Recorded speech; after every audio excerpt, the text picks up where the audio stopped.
তো নমস্কার বন্ধুরা, পৌঁছে গেলাম এখন ধলডাঙ্গার মন্দিরে। এই তো পৌঁছে গেলাম। এখানে শোলা, স্পঞ্জ, বিভিন্ন রকম প্রোডাক্ট দিয়ে তৈরি হয়ে আছে। তো দেখাবো আপনাদের।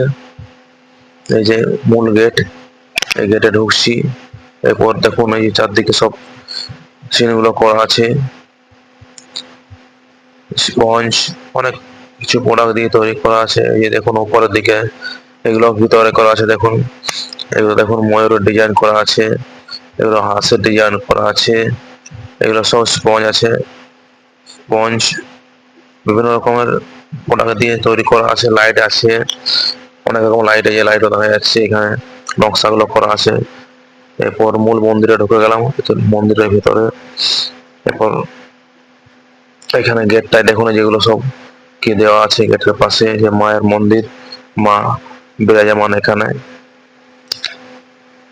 মা দুর্গা দেখতে পাচ্ছেন। এরপর উপরের দিকে একটু দেখাবো, উপরগুলো দেখুন ছাদের পাশে। এরপর বেরিয়ে যাবো আস্তে আস্তে। এই যে দেখুন লাইটিং টিয়া দেওয়া আছে, চিল টিয়া এরকম কিছু দেওয়া আছে আর কি। এই যে লাইটগুলো দেওয়া আছে, এগুলো ঘুরছে। ঘটের মধ্যে আম পলক দেওয়া আছে, ডাব দেওয়া আছে, ঘুরছে। এরপর আস্তে আস্তে লাইটগুলো দেখিয়ে দেখিয়ে বেরিয়ে যাব। আপনাদের কেমন লাগলো কমেন্টে জানাও। আমার তো খুব ভালোই লাগলো।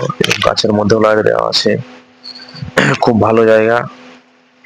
চাইলে আপনারা দেখতে পারেন। এখন তো থাকি না থাকে, নমস্কার।